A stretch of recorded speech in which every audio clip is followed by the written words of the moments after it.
पहले तो अब उसके बाद जो हम चैप्टर नंबर 3 को स्टार्ट करते हैं, तो चैप्टर नंबर 3 जो है that is about sequences and series. तो इस पे हम सीक्वेंसेस को पढ़ेंगे, फिर उसके बाद सीक्वेंसेस से रिलेटेड आपके पास कॉन्सेप्ट होता है सीरीज का, हम उसको पढ़ेंगे, ठीक है। तो सबसे पहले जो हम सीक्वेंस को स्टार्ट करते हैं, तो what is a sequence. Sequence को हम किस तरह डिफाइन करते हैं, तो पहले भी सीक्वेंसेस जो है आपने पढ़ी होंगी। तो सीक्वेंसेस हमारे पास ऐसे फंक्शन है जिनको हम नेचुरल नंबर पर डिफाइन करते हैं, जिनकी जो डोमेन होती है वो नेचुरल नंबर होती है। जैसे फॉर एग्जांपल आपके पास ये सीक्वेंस है 1/2, 1/3, 1/4 एंड अप टू इन्फिनिटी। आप जहां तक चाहें इसकी टर्म्स मालूम कर सकते हैं। तो आप देख रहे हैं ये जो आपके पास सीक्वेंस है, तो ये इसकी फर्स्ट टर्म है। तो इसकी जो फर्स्ट टर्म है उसको हम रिप्रेजेंट करते हैं x1। तो फर्स्ट टर्म इसकी 1 है आपके पास, और ये आपके पास x2 जो सेकंड टर्म है आपके पास दैट इज 1/2।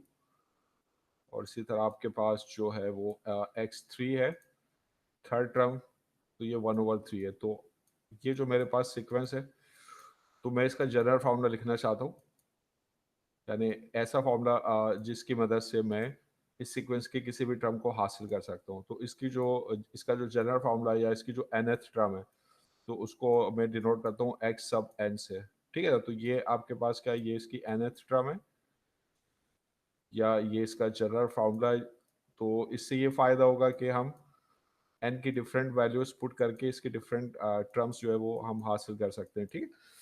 तो ये जो है इसका जनरल टर्म है।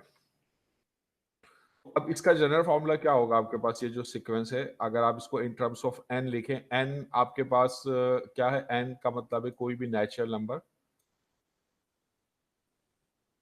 तो नेचुरल नंबर का जो सेट है आपको पता है कि इट स्टार्ट्स फ्रॉम 1, 1 2 3, ये आपके नेचुरल नंबर है, 1 2 3 अप टू इन्फिनिटी। तो जो हमारे पास n है, इसकी जब हम डिफरेंट वैल्यूज यहाँ पे सब्स्टिट्यूट करेंगे, तो हमें इसकी डिफरेंट टर्म्स हासिल होंगी। यानी जनरल टर्म में हम n1 रखेंगे तो हमें फर्स्ट टर्म x1 मिलेगी, n2 रखेंगे तो सेकंड टर्म मिलेगी। तो x n का फॉर्मूला क्या होगा, अब जैसे ये जो आपके पास सीक्वेंस है, तो इसकी जनरल टर्म क्या होगी, 1/n। ये इसकी जनरल टर्म का फॉर्मूला। तो आप इसको जो है आप चेक कर सकते हैं कि जब आप इसमें n की जगह 1 सब्स्टिट्यूट करेंगे तो फर्स्ट टर्म आपके पास जो होगी यानी x1, तो n अगर आप 1 रखेंगे तो आपको फर्स्ट टर्म मिलेगी x1 जो कि होगी 1/1। 1/1 का मतलब है 1, ये आपको फर्स्ट टर्म मिल जाएगी, ठीक है। फिर जब आप n2 रखेंगे तो इस तरह आपको इसकी सेकंड टर्म मिल जाएगी, दैट इज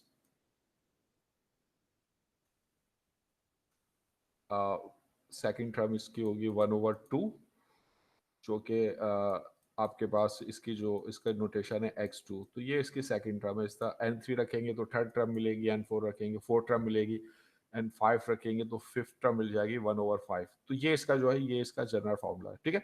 तो हम सीक्वेंस को डिफाइन किस तरह करते हैं, तो ये जो सीक्वेंस है इसकी डोमेन आपके पास क्या है, डोमेन जहां से आप वैल्यूज चूज करके जो है इसकी रेंज फाइंड आउट करते हैं, इसकी वैल्यूज फाइंड आउट करते हैं। तो इसकी जो डोमेन है आपके पास वो नेचुरल नंबर है, ये जो है इसकी डोमेन है।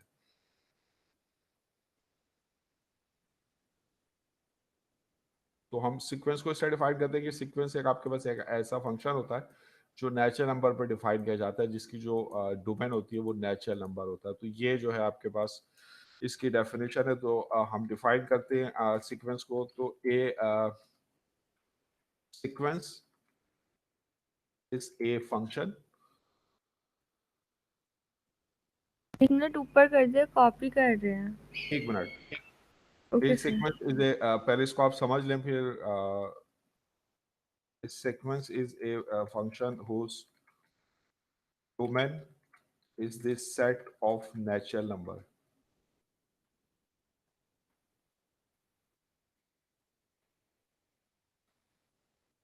ठीक है।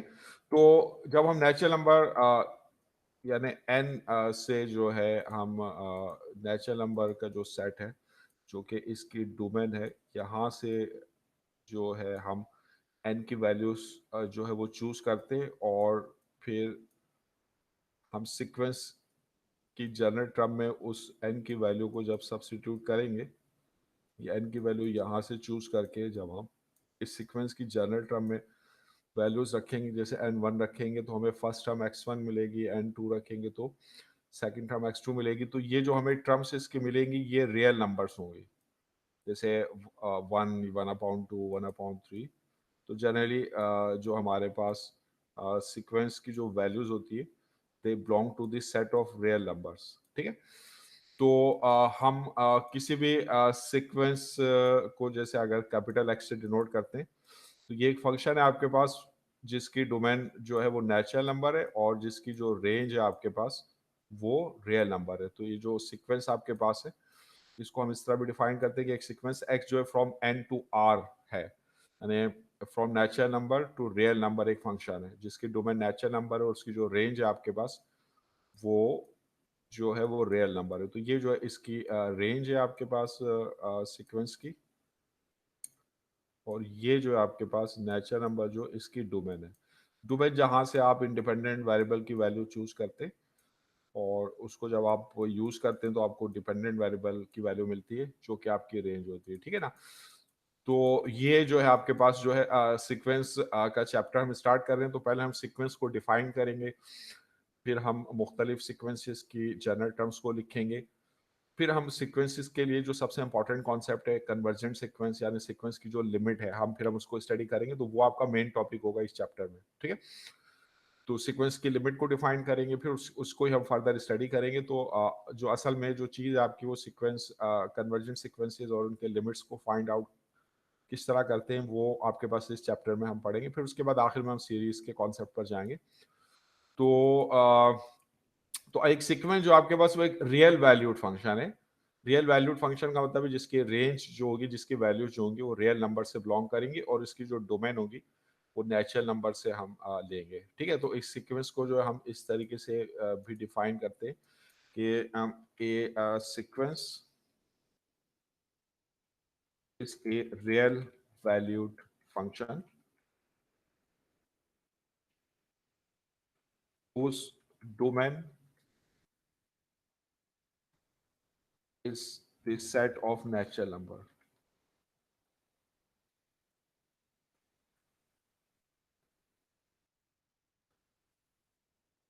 ठीक है, तो ये आपके पास जो है आप की जो सीक्वेंस है ये उसकी डेफिनेशन है। तो अगर जैसे आप किसी सीक्वेंस को अगर आप प्लॉट करना चाहते हैं तो उसके लिए आप क्या करेंगे कि आप जो है जो x इसके अंदर जो इंडिपेंडेंट वेरिएबल है उसको आप प्लॉट करेंगे x एक्सिस के ऊपर, और जो सीक्वेंस की जो वैल्यूज होंगी आपके पास, सीक्वेंस की वैल्यूज को हम शो करते हैं एक्स एन से, तो इनको आप प्लॉट करेंगे y एक्सिस के ऊपर। ठीक है ना, तो ये जो डोमेन है इसकी जो कि नेचुरल नंबर है उसको x एक्सिस पर प्लॉट करेंगे। जैसे अगर n1 है, ये n1 के ऊपर सीक्वेंस की वैल्यू क्या होगी, 2 के ऊपर सीक्वेंस की वैल्यू क्या होगी, 3 के ऊपर सीक्वेंस की वैल्यू क्या होगी, इसी तरह 4 के ऊपर एंड अप टू इन्फिनिटी। अब जैसे यही जो सीक्वेंस अभी हमने ली थी तो हम देख रहे हैं कि इसकी 1 के ऊपर इसकी वैल्यू जो है वो आपको 1 मिल रही थी, तो ये जो है इस सीक्वेंस की वैल्यू है। फिर 2 के ऊपर सीक्वेंस की वैल्यू क्या थी, 1/2, तो 2 पर इस सीक्वेंस की जो वैल्यू है आपके पास वो 1/2 है। ये इस तरह प्लॉट कर दिया। 1 और 2 के बीच में कोई भी x की वैल्यू नहीं है, तो जो सीक्वेंस को जब हम प्लॉट करेंगे ना तो इसमें हमें कंटिन्यूस कर्व हासिल नहीं होगा जो कि फंक्शन में होता, बल्कि हमें जस्ट पॉइंट्स हासिल होंगे विच आर सेपरेटेड, एक दूसरे से सेपरेटेड होंगे। 2 के ऊपर हाफ है, 3 के ऊपर इसकी वैल्यू 1/3 है, 4 के ऊपर इसकी वैल्यू 1/4 है। इस तरीके से ये सीक्वेंस को जो है हम प्लॉट करेंगे। तो सीक्वेंस को जो है हम और किस तरीके से डिफाइन कर सकते हैं कि एक आपके पास जो सीक्वेंस है एक्स, तो क्योंकि सीक्वेंस में ऑर्डर की अहमियत होती है कि फर्स्ट टर्म क्या है, सेकंड टर्म क्या है, थर्ड टर्म क्या है, तो सीक्वेंसेस को हम इस तरीके से मतलब कोई भी जो सीक्वेंस है उसको हम इस तरीके से लिखते हैं उसकी टर्म्स, क्योंकि एक ऑर्डर में होती है। तो ये पहले फर्स्ट टर्म है x1, फिर ये x2, और ये फिर आपके पास x3 है, और ये आपके पास x4 है, इस तरीके से। तो sequence has an order, which is defined by using the values of natural number। तो सीक्वेंस में ऑर्डर होता है, first term, second term, third term, इस तरीके से, ठीक है। तो हम सीक्वेंस को और किस तरीके से डिफाइन करते हैं कि एक जो आपके पास सीक्वेंस है एक्स, ठीक है। तो इस सीक्वेंस के अंदर क्योंकि ऑर्डर है तो हम इसमें पैरेंथेसिस यूज करते हैं इसकी डेफिनेशन में। तो सीक्वेंस की जो टर्म्स होंगी वो डिनोट की जाएंगी बाय एक्स एन, और ये जो आपके पास एक्स एन है ये आपके पास क्या होंगे, ये रियल नंबर्स होंगे। ये जो है सीक्वेंस की वैल्यूज है जो कि रियल नंबर्स होंगी, और इसमें जो एन होगा वो इसकी डोमेन है जो कि नेचुरल नंबर होगा, ठीक है। तो सीक्वेंस को हम इस तरीके से भी डिफाइन करते हैं, ठीक है। और फिर बाज़ औक़ात सीक्वेंस को जस्ट हम इस तरह भी लिखते हैं कि ये पैरेंथेसिस में हम लिख देते हैं एक्स एन, कि ये आपके पास सीक्वेंस है एक्स एन, जिसमें एन जो है वो आपके पास कोई नेचुरल नंबर है। तो ये सीक्वेंस को डिनोट करने की डिफरेंट नोटेशन है। या बाज़ औक़ात जो हम सीक्वेंस को जस्ट इस तरह भी लिखते हैं, पैरेंथेसिस के अंदर हम जो है वो एक्स एन को लिख देते हैं, ठीक है ना। तो ये सीक्वेंसेस को, ये सीक्वेंस की मतलब डेफिनेशन है और ये इसकी नोटेशन है। अब जैसे फॉर एग्जांपल, जैसे अभी हमने फॉर एग्जांपल हम लिखना चाहते हैं sequence sequence of square of natural numbers,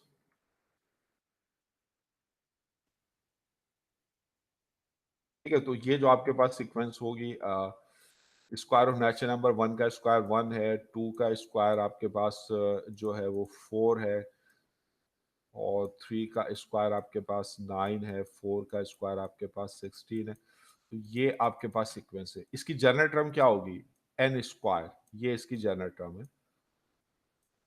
तो इस फार्मूले की मदद से, इस जनरल टर्म की मदद से हम इसकी एन टर्म लिख सकते हैं। तो इसकी जो एन टर्म होगी आपके पास एक्स एन, वो आपके पास होगी एन स्क्वायर, ठीक है। तो ये जो सीक्वेंस है इसको आप इस तरीके से भी लिख सकते हैं कि आप एक पैरेंथेसिस बनाए और उसमें आप लिखेंगे ये जो सिंपली सीक्वेंस जो है जिसकी जनरल टर्म आपके पास एन स्क्वायर है, एन स्क्वायर है, जहाँ पे एन जो है आपके पास वो नेचुरल नंबर है, n is n belongs to n, ठीक है। तो ये सीक्वेंस को आप इस तरह लिख सकते हैं, और आप इस सीक्वेंस को इस तरह भी लिख सकते हैं, जो इसकी टर्म्स है इसको आप जो है पैरेंथेसिस के अंदर बंद करके दिखा दें 1 4 9 अप टू इन्फिनिटी। तो इस तरह भी आप इस सीक्वेंस को जो है वो जो है वो रिप्रेजेंट कर सकते हैं, ठीक है। तो अब पहले तो ये कि हम कुछ सीक्वेंसेस लिखते हैं और उनकी फिर हम जनरल टर्म्स को हम लिखते हैं। अब जैसे मिसाल के तौर पे जैसे आपके पास अभी हमने ऊपर सीक्वेंसेस लिखी और हम सीक्वेंसेस लिखते हैं जैसे फॉर एग्जांपल ये आपके पास सीक्वेंस है 1/2, और फिर 2/3, और फिर जो है 3/4। तो सीक्वेंस की कुछ टर्म्स अगर हम लिख दें उससे हमें पैटर्न समझ में आ जाता है कि इस सीक्वेंस की टर्म्स के अंदर पैटर्न क्या है। तो जैसे ये आपके पास सीक्वेंस है तो इसमें आप देख रहे हैं क्या पैटर्न है कि जो नेक्स्ट टर्म है उसका जो न्यूमरेटर है वो लास्ट टर्म का डिनोमिनेटर है, और फिर जो नीचे उसके डिनोमिनेटर है वो उसमें +1 हासिल करके हासिल हो रहा है। जैसे 1 + 1 2 हो गया, फिर ये नेक्स्ट सर टर्म तो इसको न्यूमरेटर है। ऐसे लिखते हैं x n divide by x n plus one. हाँ, तो उसकी जनरल टर्म क्या हो जाएगी आपके पास एक्स एन, जनरल टर्म आपके पास क्या होगी n डिवाइडेड बाय n+1, ठीक है। जहाँ पे n जो है आपके पास वो सेट ऑफ नेचुरल नंबर है, ठीक है। अच्छा, अब ये जो आपके पास सीक्वेंस याद रखें कि जब आप n1 रखेंगे तो आपको फर्स्ट टर्म मिलनी चाहिए। फार्मूला इस तरह होगा, n1 रखेंगे 1, 1+1 तो 1/2 मिलेगा, 2 रखेंगे तो सेकंड टर्म मिलेगी, 3 रखेंगे तो थर्ड टर्म मिलेगी, इस तरह सो ऑन, ठीक है। तो एक तो आपके पास सीक्वेंस है, और दूसरा आपके पास जो भी सीक्वेंस जैसे और लिखते हैं हम सीक्वेंस, सीक्वेंस की वैल्यू से, जैसे फर्ज करें ये जो है आपके पास सीक्वेंस है 1 या फर्ज करें कि मैं एक सीक्वेंस की जनरल टर्म्स अगर आपको गिवन हो तो उस जनरल टर्म से आप सीक्वेंस की टर्म्स निकाल सकते हैं, और अगर सीक्वेंस की टर्म्स गिवन हो तो उसमें पैटर्न को समझ करके आप जनरल टर्म लिख सकते हैं, यानी टर्म्स से आप जनरल टर्म लिख सकते हैं, और जनरल टर्म्स अगर है तो उसको उसमें एन की वैल्यूज पुट करके आप सीक्वेंस की टर्म्स को फाइंड आउट कर सकते हैं। जैसे ये आपके पास सीक्वेंस है -1 की पावर n, जहाँ पे n जो है आपके पास वो नेचुरल नंबर है। तो अब इस सीक्वेंस के अगर हम टर्म्स लिखते हैं, कुछ टर्म्स हम लिख लेते हैं, some terms of this sequence क्या होंगी।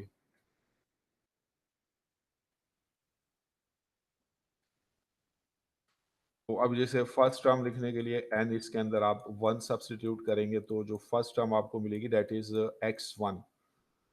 तो वो आपके पास क्या होगी, n की जगह अगर आप 1 रखते हैं -1 की पावर 1, तो ये -1 की ऑड पावर हो तो वो -1 होगी।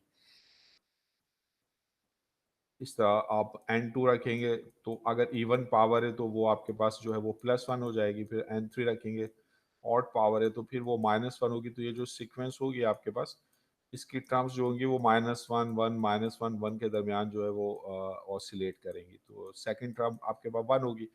इस तरह जो आपके पास थर्ड टर्म होगी जिसके लिए आप n3 रखेंगे, तो वो फिर अगेन आपके पास ऑड है।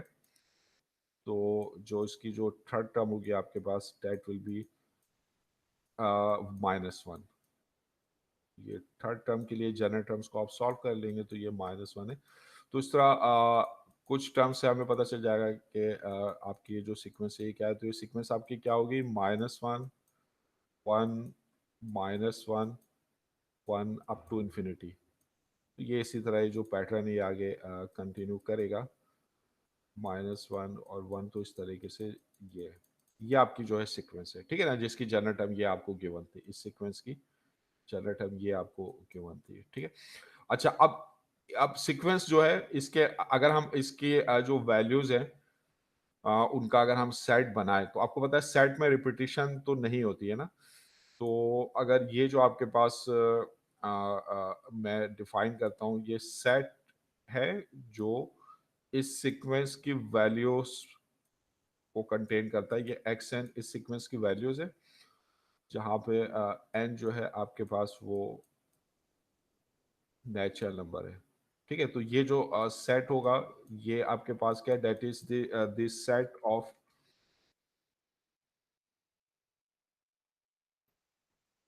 सर आपने वो रियल नंबर्स लिख दिया। अब मैं अभी सही कर देता हूँ उसको। ये आपके पास जो है ये नेचुरल नंबर है। तो सीक्वेंस क्या है, दिस ये जो हमने सेट डिफाइन किया that is the set of values of this sequence है।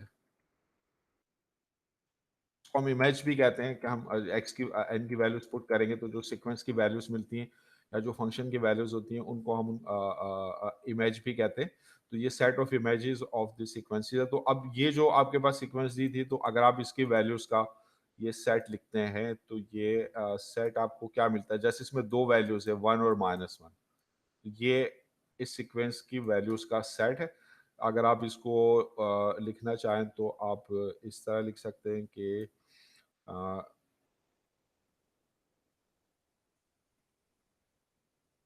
अच्छा, और जो ये जो खुद सीक्वेंस है ये आपके पास, इसको आप लिखेंगे पैरेंथेसिस में। तो ये जो सीक्वेंस है -1 1 -1 और 1, जिसमें इसकी टर्म्स है अप टू इन्फिनिटी, तो इसको हम इस तरह लिख रहे हैं। तो इस नोटेशन में और इस नोटेशन में फर्क है।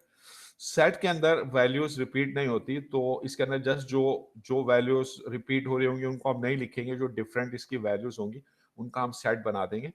तो इसके अंदर क्योंकि दो ही वैल्यूज आपकी बार बार रिपीट हो रही है सीक्वेंस में -1 1, तो इसकी वैल्यूज सीक्वेंस की वैल्यूज का जो सेट है उस पर जस्ट दो एलिमेंट्स है 1 और -1।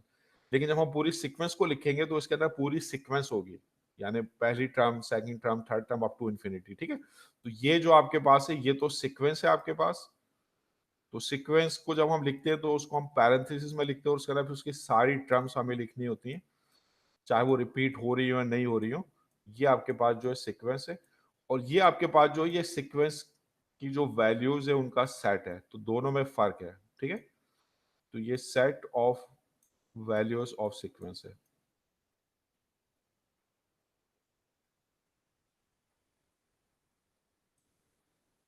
Values of sequence. ठीक है, इसी तरह जैसे अगर हम और एक और एग्जांपल लेते हैं सीक्वेंस की, जैसे ये आपके पास 3 है। अब जैसे इसके अंदर हम ये सीक्वेंस लिख रहे हैं 4 4 4 4 4 बार बार रिपीट हो रहा है, यानी इस सीक्वेंस की हर टर्म 4 है। तो इस सीक्वेंस की जो फर्स्ट टर्म है वो भी 4 है आपके पास, इस सीक्वेंस की जो सेकंड टर्म है वो भी 4 है आपके पास, थर्ड टर्म है वो भी 4 है आपके पास। तो इसकी जनरल टर्म भी क्या होगी, 4 होगी। तो इस सीक्वेंस की अगर हम जनरल टर्म लिखेंगे xn, तो डेट इज 4, ये इसकी जनरल टर्म है। तो एन 1 रख दें, 2 रख दें, 3 रख दें, इससे कोई फर्क नहीं पड़ता, इसकी टर्म कांस्टेंट रहेगी, कांस्टेंट चेंज नहीं होगी, इसलिए हम इसको कहते हैं कांस्टेंट सीक्वेंस। तो एक ऐसी सीक्वेंस जिसकी हर टर्म सेम हो, तो उससे हम कहते हैं कांस्टेंट सीक्वेंस। तो ये कांस्टेंट सीक्वेंस है।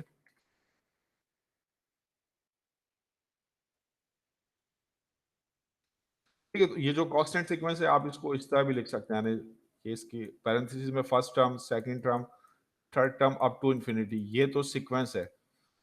यानी इसको आप इस तरह भी लिख सकते हैं कि ये जो आपके पास सीक्वेंस है, इसकी जो जनरल टर्म है आपके पास वो 4 है, xn 4 है, जहाँ पे n जो है आपके पास वो नेचुरल नंबर है। ठीक है, तो ये तो सीक्वेंस को मैंने रिप्रेजेंट किया, ये सीक्वेंस है। अच्छा, अब इसके अगर मैं इसकी वैल्यूज का अगर मैं सेट बनाऊं, इस सेट को मतलब आप इस तरह भी लिख सकते हैं कि ये xn, ये इसकी वैल्यूज का सेट है।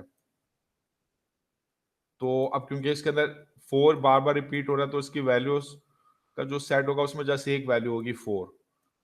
ठीक है ना, तो ये सेट है और ये आपके पास सीक्वेंस है। तो याद रखें दोनों में जो है आपके पास जो है वो फर्क होता है। तो अगर कांस्टेंट सीक्वेंस को अगर मैं जनरली इस तरह लिखता हूँ, जैसे ये आपके पास कोई कांस्टेंट सीक्वेंस है xn,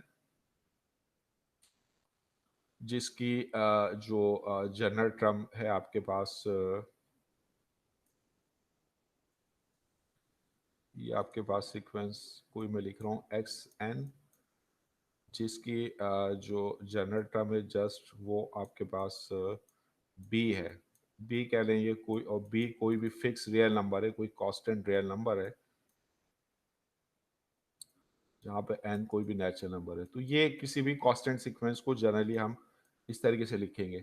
तो जैसे इस सीक्वेंस के लिए b 4 है, तो generally b can be any value, और 7 भी हो सकता है। तो फिर उस सीक्वेंस में 7 7 7 वो बार बार रिपीट होगा। ठीक है, तो इस तरह अगर हम कुछ और जो है अगर आप सीक्वेंस अगर आप लिखते हैं इसे, ये 4 आपके पास ये आपके पास सीक्वेंस है xn 1 प्लस 1 ओवर n।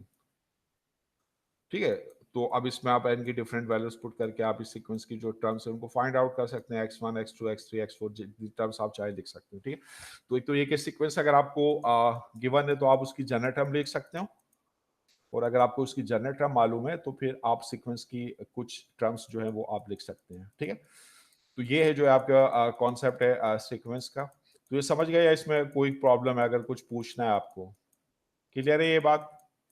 जी, समझ गए सीक्वेंस क्या है आपके पास? तो सीक्वेंस आपके पास एक ऐसा फंक्शन है जिसकी डोमेन नेचुरल नंबर होती है और उसकी जो रेंज होती है आपके पास वो रियल नंबर होती है। तो इसलिए हम कहते हैं सीक्वेंस जो एक रियल वैल्यूड फंक्शन है जो कि नेचुरल नंबर पर डिफाइन किया जाता है। हर नेचुरल नंबर के लिए आपको सीक्वेंस की एक टर्म मिलेगी। तो अब ये सीक्वेंस के डिफरेंट नोटेशन है, तो एक तो सीक्वेंस है आपके पास और एक सीक्वेंस की जो वैल्यूज है उनका सेट है आपके पास। तो उन दोनों में फर्क है। ये दो सेट में आ रखे रिपीटेशन नहीं होती, सीक्वेंस में आप भले से वैल्यूज रिपीट हो रही है तो वो सारी टर्म्स आपको जो है वो लिखनी होंगी। तो यहाँ तक क्लियर है बात, या इसमें कोई प्रॉब्लम है? जी सर एक सवाल है। जी सर जी। अगर जो है हमारे पास एक सीक्वेंस आ रहा है जिस तरह 1 2 3 नेचुरल नंबर्स आ रहे हैं पूरा सीक्वेंस, और हम जो है जब वैल्यू ऑफ सीक्वेंस का सेट लिख रहे हैं तो सर उसके अंदर हम सारे नेचुरल नंबर्स लिख सकते हैं क्योंकि रेपिटेशन नहीं हो रही। अगर हाँ, अगर आपके पास रिपीटिशन नहीं हो रही है तो फिर सेट और सीक्वेंस बराबर ही होंगे। सेट में वो सारे मेंबर्स आपको लिखने पड़ेंगे जो आपकी सीक्वेंस में है। जैसे फॉर एग्जांपल आपके पास सीक्वेंस जो है आपके पास ये है 1 1 ओवर 2 1 ओवर 3, यानी ये नेचुरल नंबर का रेसिप्रोकल है। ये आपके पास सीक्वेंस है, ये इसकी जनरल टर्म है 1 ओवर n।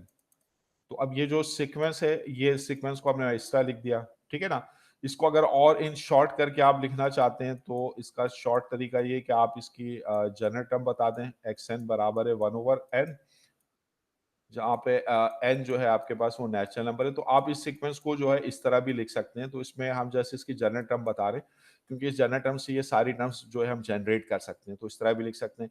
और इसका अगर हम सेट लिखेंगे इस सीक्वेंस का, यानी इस सीक्वेंस की वैल्यूज का सेट लिखेंगे, तो अब सेट के अंदर ये सारे इसकी टर्म्स आ जाएंगी। वन, अब ये सेट जो होगा इसमें इन्फिनिट मेंबर्स होंगे, 1, 1/2, 1/3, क्योंकि कोई रिपीटिशन नहीं, तो सेट को इस तरह लिखेंगे। ठीक है, तो यहां तक क्लियर है बात। तो अब इसमें जैसे देखते हैं, अगर एक्सरसाइजेस में अभी कोई आपके पास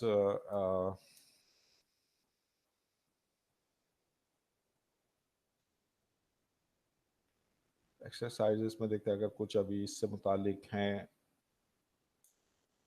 आपके पास, तो उनको देख लेते हैं। एक्सरसाइज जो है आपके पास,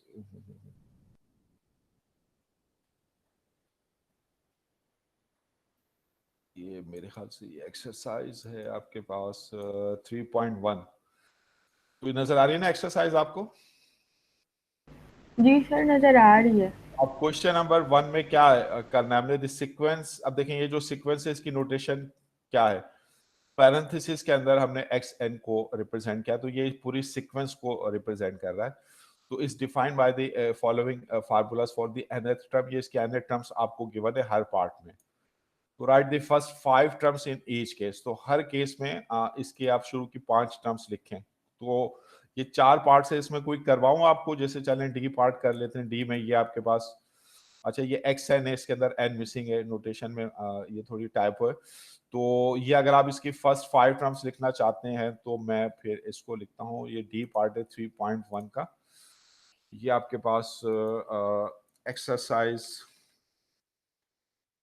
3.1 है। इसमें क्वेश्चन नंबर 1 का आपके पास जो है वो डी पार्ट है, और इसमें जो एन टर्म आपको दी हुई है वो आपके पास है डेट इज 1/n² + 2।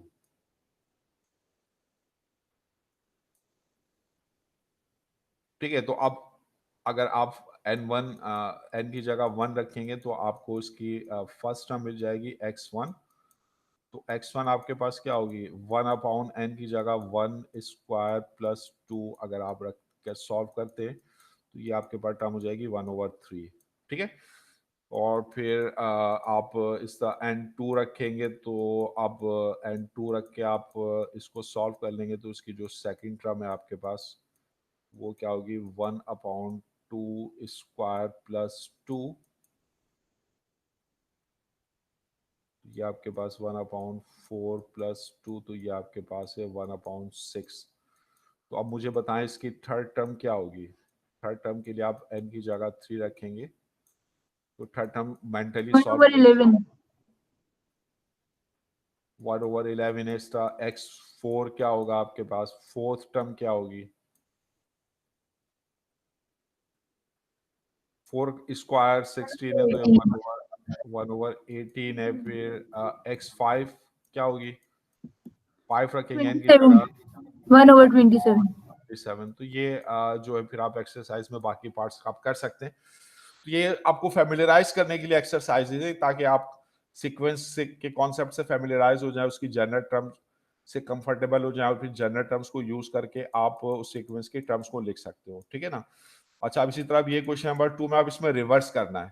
तो ये आपको first few terms of the sequence given है, जिससे आपको पैटर्न तलाश करना पड़ेगा कि इसमें पैटर्न क्या है। उस पैटर्न को आपने रिकॉग्नाइज करना होगा, फिर उस पैटर्न को यूज करके आप इसकी जनरल टर्म्स लिखेंगे। तो ये सीक्वेंस गिवन है। तो assuming that the natural pattern indicated by these terms persist, and in terms में जो भी नेचुरल पैटर्न बता रहा है वो परसिस्ट करता है आगे, तो give a formula for the nth term. तो फिर आपने इसके nth टर्म का फार्मूला देना है xn का। ठीक है ना। तो अब जैसे मुझे बताया पार्ट ए है, तो 5, 7, 9, 11 इसमें क्या पैटर्न नजर आ रहा है आपको। क्वेश्चन नंबर 2 है, इसका पार्ट ए है। ये सीक्वेंस जो है आपको गिवन है 5, 7, 9, 11। 5, 7, 9, 11। तो आपको क्या पैटर्न नजर आ रहा है इसमें? आप देख रहे हैं कि इसमें हर टर्म्स जो है उसमें 2 का डिफरेंस है। 5 + 2 7, हर टर्म्स में आप 2 ऐड कर रहे हैं तो नेक्स्ट टर्म आपको मिल रही है। तो यही पैटर्न आगे कंटिन्यू कर रहा है, ठीक है ना। तो वैसे जो आपके पास ऑड नंबर्स की सीक्वेंस होती है, कौन सी होती है ऑड नंबर्स की सीक्वेंस? याद है ना आपको? ऑड नंबर्स की सीक्वेंस क्या होगी आपके पास? Odd numbers, 2k + 1, odd numbers की सीक्वेंस क्या होती है? 2। 2k + 1 और 2k - 1। ऑड नंबर्स होते हैं 1, 3, 5, 7, ये है आपके पास। तो इसकी जनरल टर्म्स क्या होगी आपके पास? ये जो ऑड नंबर वाली है 2n-1, क्योंकि n हम 1 से स्टार्ट करेंगे ना, तो इसलिए ये इसकी जनरल टर्म है, ठीक है ना। तो अच्छा, अब ये जो ऑड नंबर्स की सीक्वेंस है आपके पास, आप इससे फेमिलियर हैं। तो इस ऑड नंबर के साथ, इस ऑड नंबर की सीक्वेंस के साथ आप कोई ऑपरेशन करके ये सीक्वेंस जनरेट कर सकते हैं। मतलब अगर किस तरह, अगर आप इस ऑड नंबर की सीक्वेंस में हर टर्म में 4 ऐड कर दें, जैसे 1 में 4 ऐड कर दिया तो 5 हो जाएगा, 3 में 4 ऐड कर दें तो 7 हो जाएगा, तो 5 में 4 ऐड कर देंगे 9 हो जाएगा। तो इसका मतलब ये जो आपके पास सीक्वेंस है, इसकी जनरल टर्म आप इसकी जनरल टर्म्स की मदद से लिख सकते हैं। यानी जनरली आप इसकी जनरल टर्म में 4 ऐड कर दें, तो ये 2n-1 + 4, तो आपको इस गिवन सीक्वेंस की जनरल टर्म मिल जाएगी। तो उसकी जनरल टर्म फिर क्या होगी आपके पास? ये हो जाएगी 2n + 3, ये इसकी जनरल टर्म है। तो अब आप चेक कर सकते हैं कि ये जो जनरल टर्म है ये सही है। तो n1 रखें तो फर्स्ट टर्म आनी चाहिए, n1 रखेंगे तो 5 मिलेगा, 2 रखेंगे तो 7 मिलेगा। तो ये आपके पास इसकी जनरल टर्म है। तो इस तरह जो सीक्वेंस आपके पास ऑलरेडी मौजूद है, आप उनके साथ अगर डिफरेंट ऑपरेशंस करके नई सीक्वेंसेस बनाते हैं, तो फिर आप उनकी जनरल टर्म्स उन पुरानी सीक्वेंसेस की जनरल टर्म के साथ वही ऑपरेशन करके लिख सकते हैं। जैसे इवन नंबर्स हैं आपके पास, इवन नंबर्स की सीक्वेंस क्या होती है आपके पास? इवन नंबर्स और उसकी जनरल टर्म आप लिख सकते हैं। तो इवन नंबर्स आपके पास 2, 4, 6 अप टू इंफिनिटी, तो इसकी जनरल टर्म्स क्या होती है आपके पास? 2n, जहां पे n जो है आपके पास वो कोई भी नेचुरल नंबर है। तो अब इस सीक्वेंस के साथ आप कोई ऑपरेशन करके कोई नई सीक्वेंस बनाते हैं, तो उसकी जनरल टर्म्स फिर आप बासानी जो है वो लिख सकते हैं।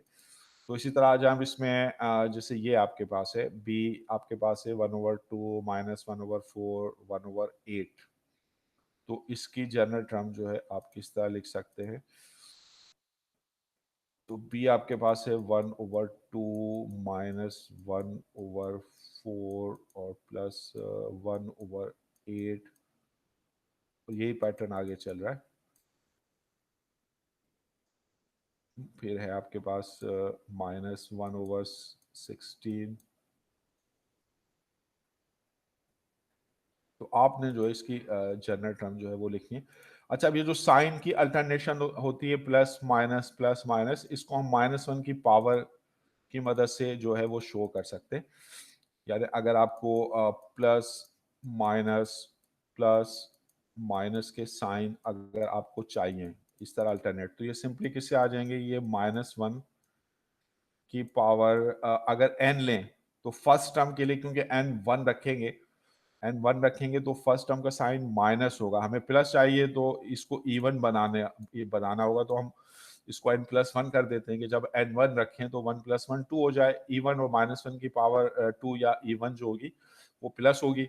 सेकेंड टर्म में जो है -1 की पावर 2 + 1 ऑड हो जाएगी, तो हमें माइनस का साइन मिलेगा।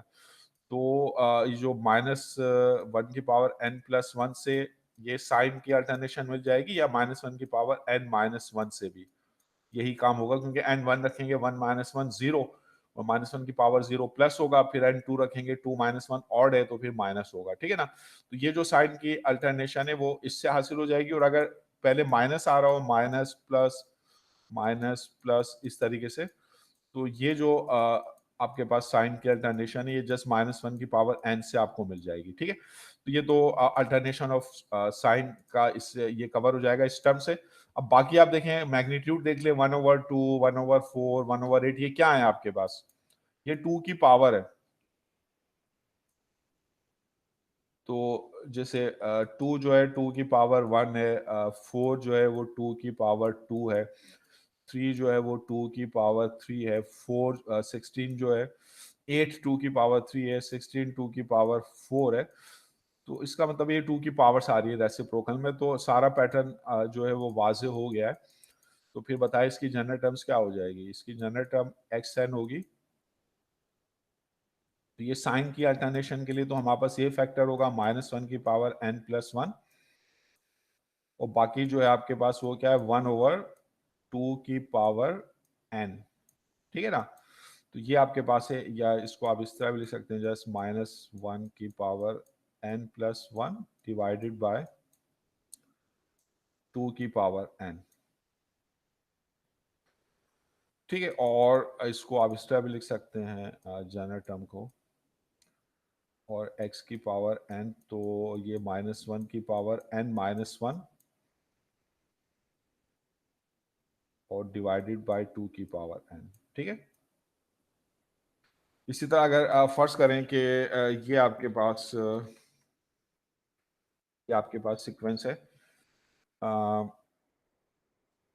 कि ये जो आपके पास सीक्वेंस है ये है 1/2 और 1/4 1/8। तो मतलब ये डिनोमिनेटर में 2 की पावर्स हैं, लेकिन ये 1 से स्टार्ट हो रही है। तो 1/2 से स्टार्ट हो रही थी ना, अब ये 1 से स्टार्ट हो रही है।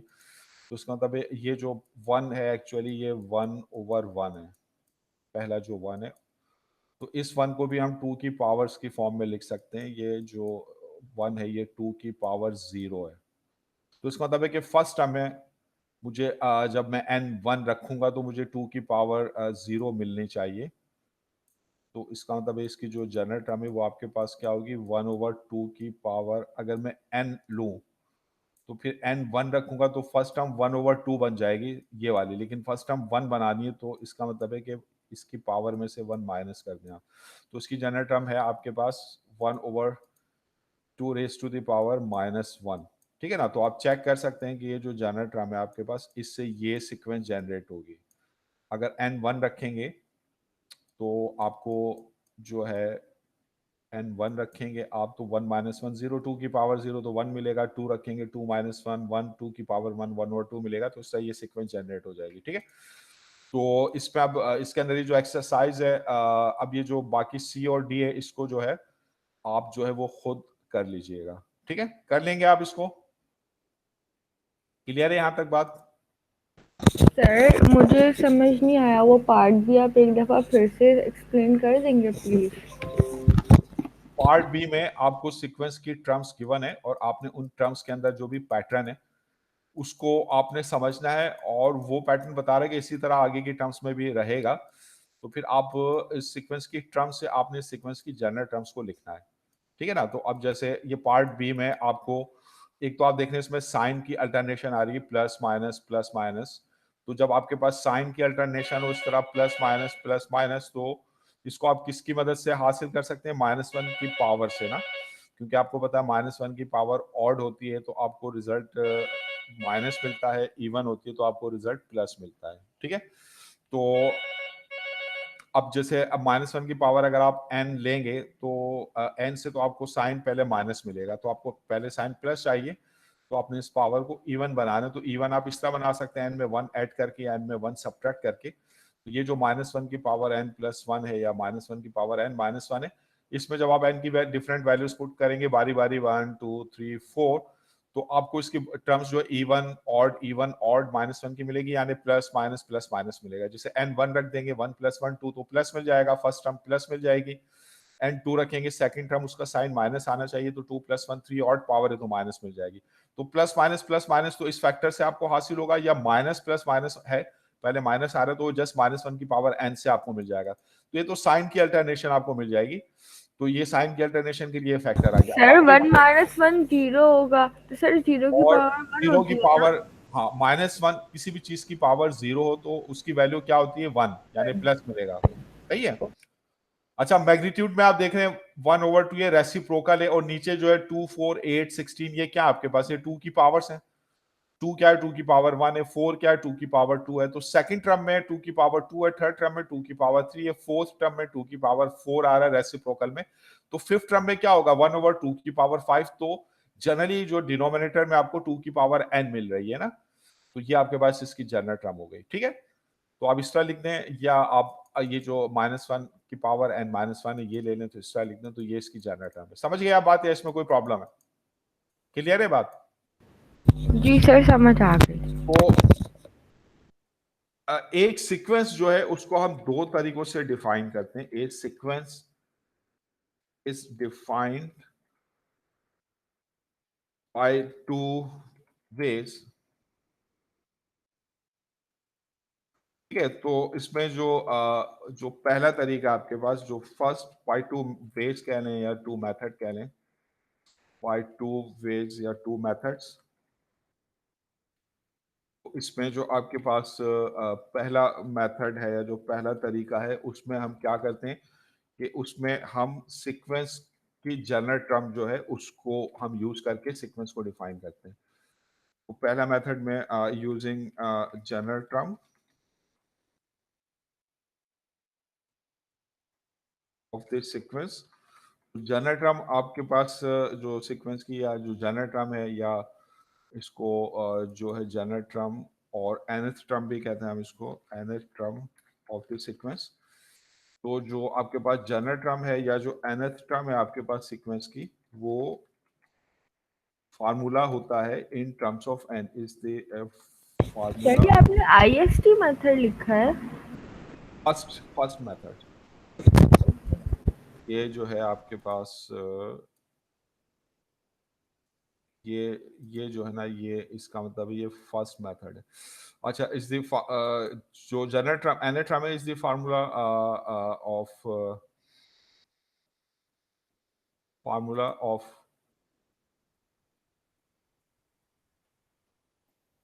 formula of the sequence, formula of any term of the sequence in terms of natural number n, any term of the sequence in terms of natural number n। ठीक है ना? तो जैसे अभी हमने क्या ये xn लिखा है, ये इन टर्म्स ऑफ n लिखते हैं। अब इसमें n की डिफरेंट वैल्यूज अब बारी बारी सब्स्टिट्यूट करेंगे। फर्स्ट टर्म के लिए 1 2 3 4 सब सीक्वेंस की आपको जो भी टर्म्स होंगी वो आपको मिल जाएंगी। ठीक है ना? ये तो पहला मेथड है जो अभी हमने ऊपर देखा। अच्छा, एक दूसरा मेथड भी है। दूसरा मेथड में ये होता है कि जो सेकंड मेथड है आपके पास सीक्वेंस को रिप्रेजेंट करने का, तो किसी भी सीक्वेंस को रिप्रेजेंट करने के लिए या डिफाइन करने के लिए ये दो मेथड है। तो ये है रिप्रेजेंटेशन ऑफ सीक्वेंस। सर, एक दफा वो फर्स्ट मेथड पढ़ दे पूरा, क्या लिखा हुआ है? रिप्रेजेंटेशन ऑफ ए सीक्वेंस, एक सीक्वेंस को हम रिप्रेजेंट करते हैं using two method. First method में हम क्या करते हैं, सीक्वेंस को जो है हम उसकी जनरल टर्म्स की मदद से डिफाइन करते हैं। यानी हम सीक्वेंस की जनरल टर्म या कोई भी टर्म इस तरह लिखते हैं जो कि इन terms of natural number n हो, ताकि यानी एक ऐसा फार्मूला हम लिखते हैं इन टर्म्स ऑफ n जिसमें जिससे हम सीक्वेंस की कोई भी टर्म जनरेट कर सकते हो। जैसे xn हमने लिखा, तो इन टर्म्स ऑफ n तो इसमें n1 पुट करेंगे तो x1 मिल जाएगा, 2 पुट करेंगे x2 मिल जाएगा। तो जिस तरह हम ऊपर करते रहेंगे, जो डिफरेंट सीक्वेंसेस हम लिख रहे हैं तो हम इनकी जनरल टर्म्स लिख रहे हैं। ठीक है ना? तो वो जो टर्म्स में पैटर्न है उसको समझकर हम उसकी जनरल टर्म्स को लिख रहे हैं इन टर्म्स ऑफ n। तो ये तो पहला तरीका है किसी भी सीक्वेंस को रिप्रेजेंट करने का, किसी भी सीक्वेंस को लिखने का या उसको डिफाइन करने का। दूसरा मेथड ये होता है कि हम इस तरीके से सीक्वेंस को डिफाइन करते हैं कि हम सीक्वेंस की कोई एक टर्म बता देते हैं और फिर आगे की जो टर्म्स होती हैं वो पिछली टर्म्स की फॉर्म में बताते हैं, यानी इन टर्म्स ऑफ प्रीवियस टर्म्स। तो इसको हम कहते हैं, हम सीक्वेंस को जो है रिकर्सिवली जो है वो हम डिफाइन कर रहे हैं, या सीक्वेंस को जो है हम जो है इंडक्टिवली जो है वो डिफाइन कर रहे हैं। तो ये दूसरा मेथड है आपके पास। सेकंड मेथड है जिसमें हम सीक्वेंस को, इंडक्टिव मेथड है आपके पास या रिकर्सिव मेथड है। इंडक्टिव मेथड और रिकर्सिव मेथड।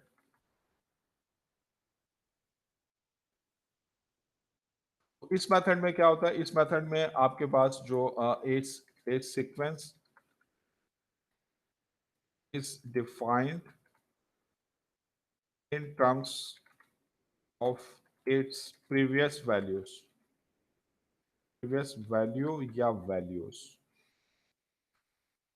ठीक है ना। जैसे फॉर एग्जाम्पल ये आपके पास जो है आपके पास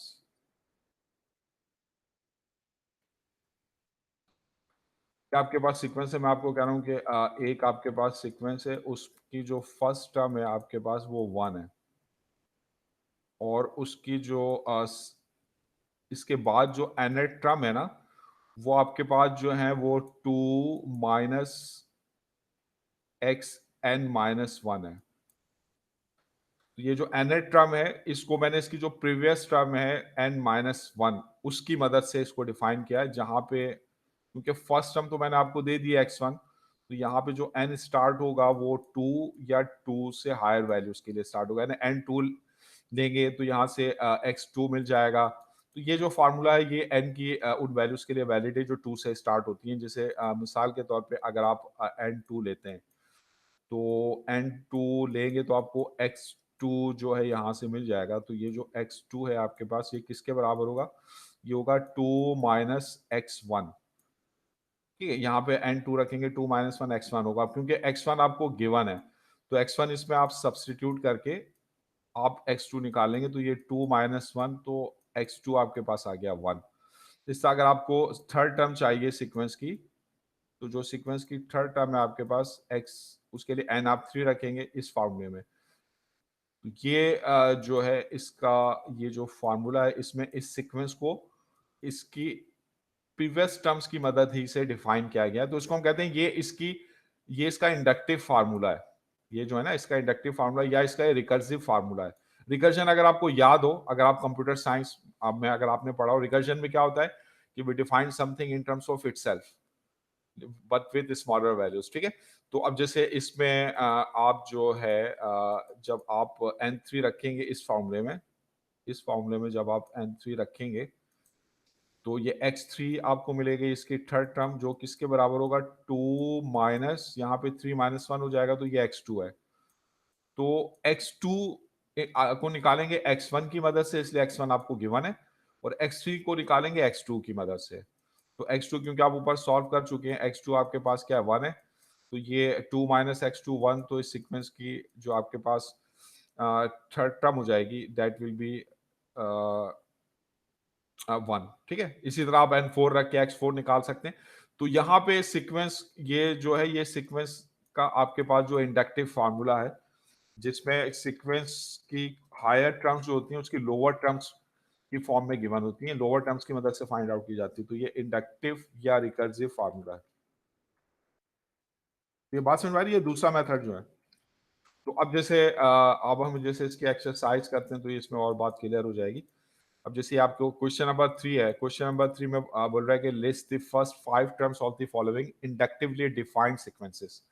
ये सीक्वेंसेस हमने इंडक्टिवली डिफाइन की हुई हैं, तो आप इनके फर्स्ट 5 टर्म्स लिखें। तो पार्ट ए में जैसे देखें, आपको जो फर्स्ट टर्म है x1 वो गिवन है 1, और जो हायर टर्म्स है xn प्लस 1 वो जो प्रीवियस टर्म है उसकी मदद से डिफाइन की, यानी xn प्लस 1 का फार्मूला दिया हुआ कि xn प्लस 1 आप निकालेंगे, उसके लिए जो xn टर्म है nth टर्म उसको 3 से मल्टीप्लाई करके 1 ऐड कर देंगे, ठीक है ना।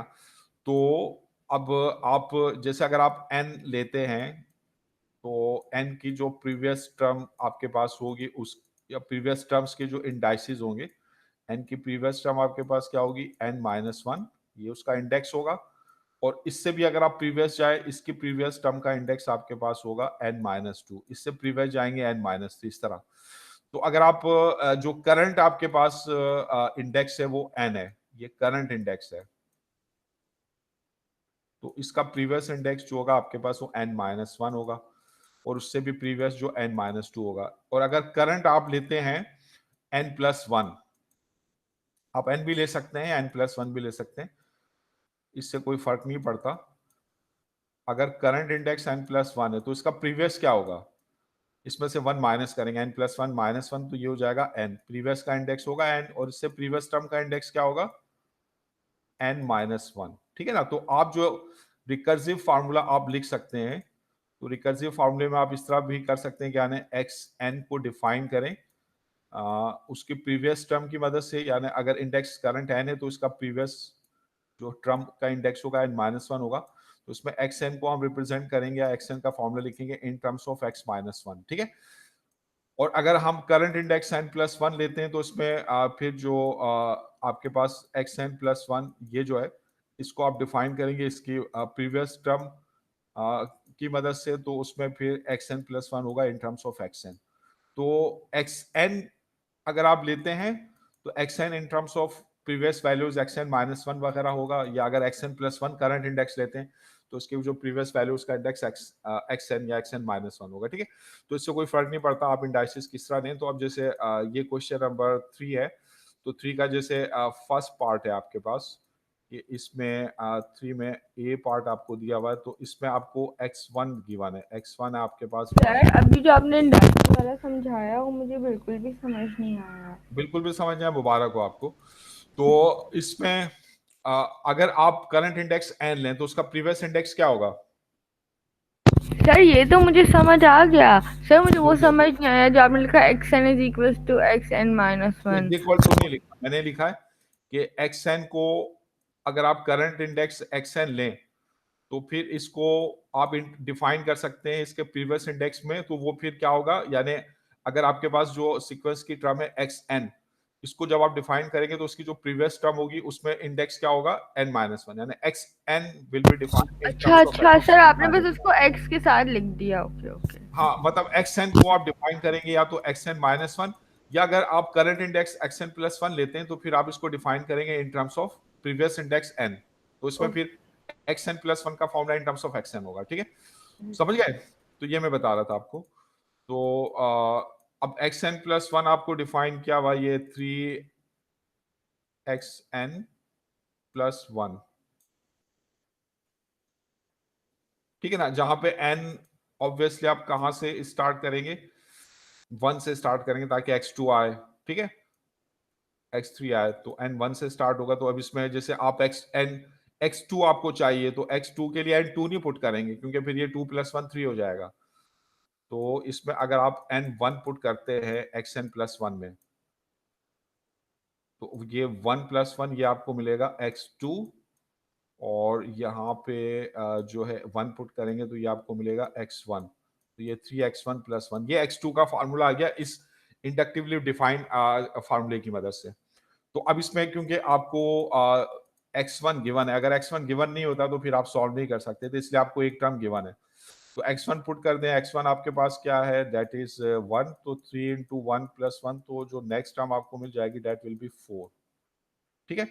इस तरह फिर इससे अगली टर्म चाहिए x3, तो x3 के लिए n क्या पुट करेंगे आप पुट करेंगे 2, तो जब आप इसमें x2 पुट करेंगे तो 2 + 1 ये x3 होगा, तो जो थर्ड टर्म मिलेगी सीक्वेंस की वो आपके पास क्या होगी, 3 टाइम्स x n की जगह 2 रखा है तो ये 3 × x2 + 1 है। अब क्योंकि x2 आप इससे पिछले स्टेप्स में निकाल चुके हैं तो वो आप इसमें सब्स्टिट्यूट करें, ये आपके पास है 4 + 1, उसको सॉल्व कर लेंगे तो ये आपको x3 मिल जाएगा, तो ये आपके पास है 13, ठीक है। इसी तरह फिर आप मुझे बताएंगे x4 क्या होगा, आपने 5 टर्म्स इसकी निकालनी है, तो n अगर आप 3 रख दे तो ये x4 आपको मिलेगा, तो that will be equal to इस फॉर्मूले के मुताबिक 3 टाइम्स x3 और +1। अब x3 जो है आप वो ऊपर कैलकुलेट कर चुके हैं, 40 आएगा,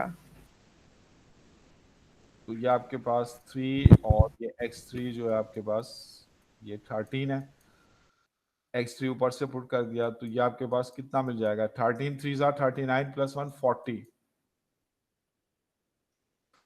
अच्छा फिर आप मुझे बताएं x5 निकालने के लिए n को 4 रख दें आप इस फॉर्मूले में, ये जो फार्मूला है ये जो इंडक्टिव डिफाइन किया हुआ आपको इसमें रख देंगे, तो ये x5 आपके पास होगा that will be equal to 3 times x4 + 1,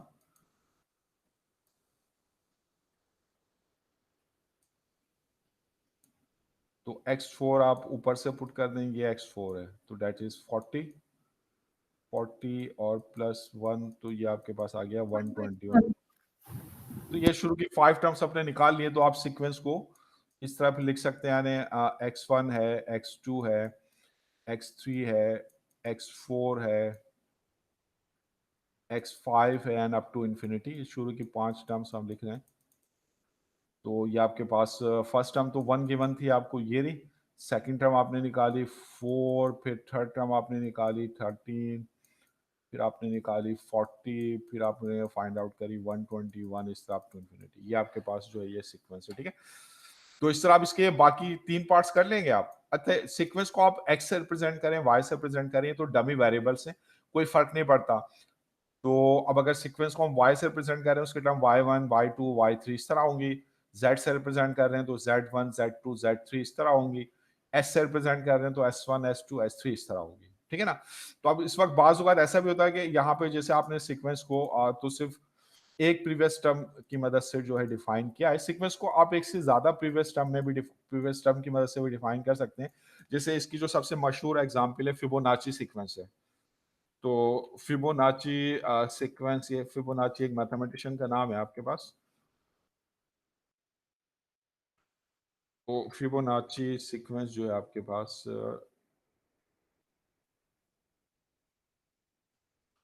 Fibonacci sequence हम किस तरह डिफाइन करते हैं कि इसकी जो शुरू की 2 टर्म्स होती हैं आपके पास, वो होती हैं 1 और 1। फिर नेक्स्ट टर्म निकालने के लिए प्रीवियस 2 टर्म्स को ऐड कर लेते हैं। तो 1 + 1 ये आपके पास क्या हो जाएगा 2।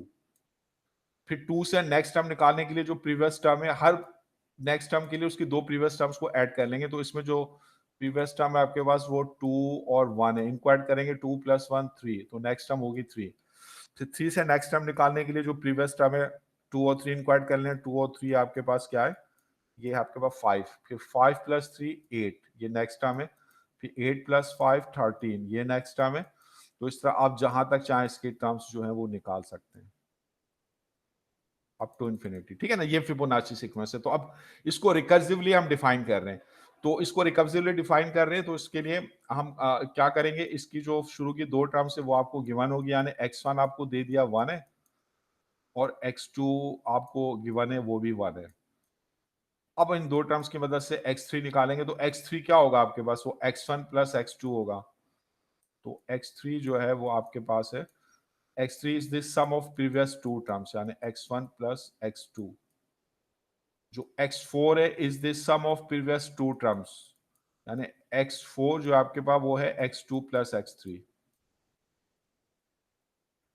ठीक है ना। इस तरह जो x4 होगा आपके पास, x4 will be sum of previous 2 terms, यानी x4 होगा आपके पास, x4 की प्रीवियस सॉरी x5 होगा, x5 will be sum of previous 2 terms. तो x5 जो है ये x3 यानी थर्ड टर्म और फोर्थ टर्म का आपके पास सम है।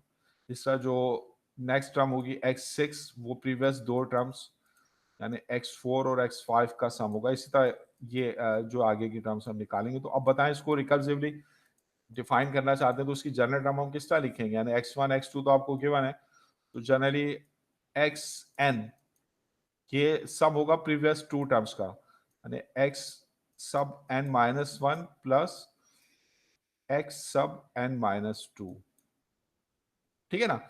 या आप इसको इस तरह भी लिख सकते हैं, अगर मैं जो है जो भी इंडाइसिस है माइनस में नहीं लिखना चाहता, प्लस माइनस में नहीं लिखना चाहता, तो फिर मैं करंट टर्म ले लेता हूँ xn+2, इसका इंडेक्स है n+2, ठीक है।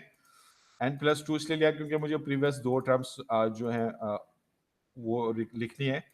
तो ये कोई भी नेक्स्ट टर्म है x sub n+2, तो ये प्रीवियस 2 टर्म्स का सम है। तो n+2 जो है इसका प्रीवियस इंडेक्स जो होगा n+1 होगा और उससे प्रीवियस क्या होगा n होगा। तो ये सम है प्रीवियस 2 टर्म्स xn+1 का। तो आप दोनों तरीकों से जो है इसका फॉर्मूला लिख सकते हैं, इस तरह भी लिख सकते हैं कि सर समझ गया। क्या चीज समझ में नहीं आई, ये आपने कैसे बनाई है जनरल टर्म? जनरल टर्म इसमें क्या है पैटर्न आपके पास, हर अगली टर्म पिछली 2 टर्म्स का सम है ना, जैसे x1 और x2 तो आपको गिवन है, तो जो x3 है आपके पास यानी 2, ये 1 + 1 या x1 + x2 का सम है, और ये जो x4 है ये प्रीवियस दो टर्म यानी x2 और x3 का सम है। जो अगर थर्ड टर्म है तो उसकी प्रीवियस दो टर्म 1 और 2 है ना, उनके इंडाइसिस 1 और 2 है। फोर्थ टर्म है तो उसकी प्रीवियस टर्म्स के इंडाइसिस 2 और 3 है। इससे अगर आप x5 लिखेंगे तो ये x5 जो है ये प्रीवियस टू टर्म्स यानी x3 और x4 का सम है। समझ में आ रही बात? तो जी सर। हर टर्म जो है वो प्रीवियस दो टर्म्स का सम है। तो इसका जनरल फॉर्मूला क्या होगा? इसको हम जो है रिकर्सिवली डिफाइन कर रहे हैं, इसको हम इंडक्टिवली डिफाइन कर रहे हैं। तो कोई भी यानी xn is the sum of previous two terms. तो अगर आप n लेते हैं तो n से पीछे जो दो टर्म्स हैं उनके इंडाइसिस क्या होंगे? पिछली टर्म का होगा n-1 और उसकी पिछली टर्म का क्या होगा? n-2। ठीक है ना? तो ये जो xn है तो that is the sum of xn-1 plus xn-2। सही है? या आप इस तरह भी लिख सकते हैं, अगर आप इंडाइसिस को माइनस में नहीं लिखना चाहते तो फिर इसका मतलब है कि ये n-2 में -2 खत्म करना है, तो ये कब खत्म होगा? जब +2 करेंगे। तो करंट इंडेक्स ले लें n+2। तो अगर n+2 करंट इंडेक्स है तो इससे प्रीवियस टर्म्स का इंडेक्स क्या होगा? n+1।